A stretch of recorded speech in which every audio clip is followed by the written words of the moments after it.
ये विश्व का एकमात्र ऐसा मंदिर है जहाँ शिव जी के साथ नंदी नहीं है।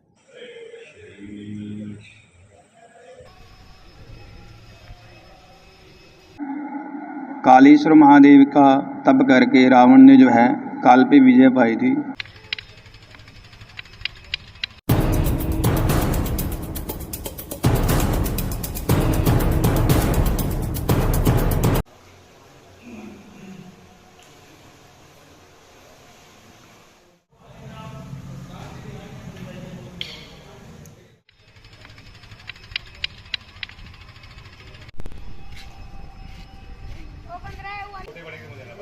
पीपल का पेड़ है।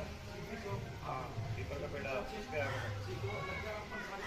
हाँ हाँ आओ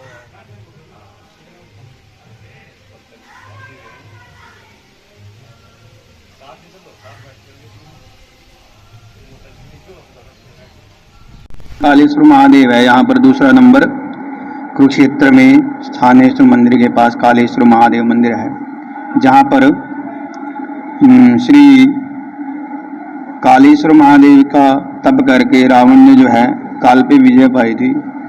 जब यहाँ से रावण का जो विमान था वो ऊपर से जा रहा था, तो उस समय जो है विमान रुक गया और डगमगाने लगा, क्योंकि रावण जो है वो शिव शंकर भगवान के परम भगत हैं और उनका जहाँ पर भी मंदिर है वहाँ पर जो है रावण शिव शंकर भगवान की पूजा करते समय यहाँ पर जब रावण ने तप किया तो तप करते समय जो है यहाँ पर एक वरदान मांगा कि मैं शिव शंकर भगवान से एक ही वरदान मांगा उन्होंने कालेश्वर महाकालेश्वर भगवान से कि मेरे को वरदान दो कि मैं काल पे जो है विजय पा सकूं। शिव शंकर भगवान ने कहा कि क्योंकि इस समय जो है सिर्फ अंतर्ध्यान होकर बातें हो रही थी आपस में रावण और शिव शंकर भगवान की, लेकिन रावण ने एक ही वरदान मांगा कि आपने अकेले यहाँ पर आना पड़ेगा, तब मेरा वरदान पूरा होगा। तो यहाँ पर जो है ना तो नंदी आए थे और ना ही गणेश जी और ना ही माँ पार्वती।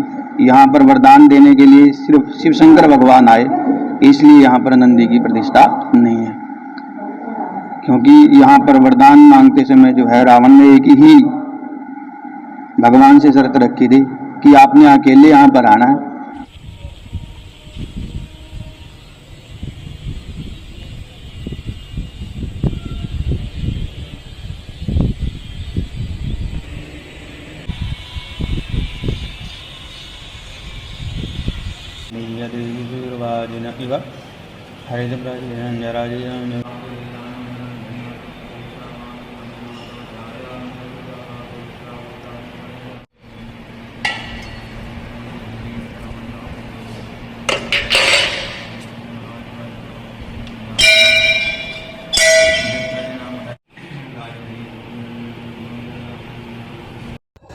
कालेश्वर महादेव मंदिर थानेश्वर शहर के उत्तर दिशा में सरस्वती के किनारे पर स्थित है। ये विश्व का एकमात्र ऐसा मंदिर है जहाँ शिव जी के साथ नंदी नहीं है। आपने देखा होगा प्रत्येक मंदिर में शिवालय में नंदी होता है शिव जी के साथ, पर इसमें नहीं है।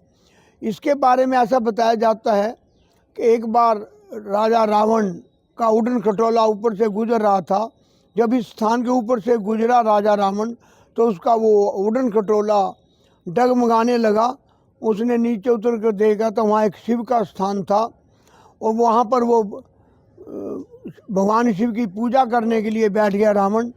उसकी पूजा से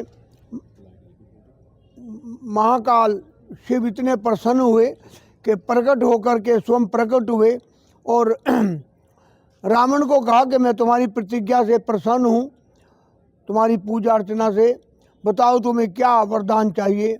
रावण ने कहा, हे भोलेनाथ, मैं वरदान तो आपसे मांगूंगा, परंतु मेरी एक शर्त है, उस वरदान का कोई साक्षी नहीं होना चाहिए।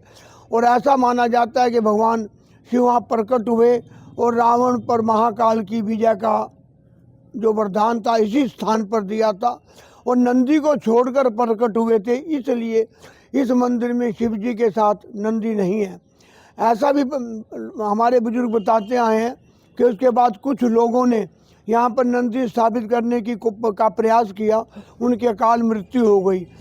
इस महाकालेश्वर मंदिर में पूजा अर्चना करने से व्यक्ति की अकाल मृत्यु नहीं होती। अब कल शिवरात्रि का पर्व है, यहाँ हर्षोल्लास के साथ श्री ब्राह्मण एवं तीर्थोद्धार सभा द्वारा मनाया जाएगा। श्री ब्राह्मण एवं तीर्थोद्धार सभा इस महाकालेश्वर मंदिर का प्रबंधन संभालती है। यहाँ पर दूर दूर से श्रद्धालु पंजाब, हरियाणा, हिमाचल, दिल्ली से आते हैं।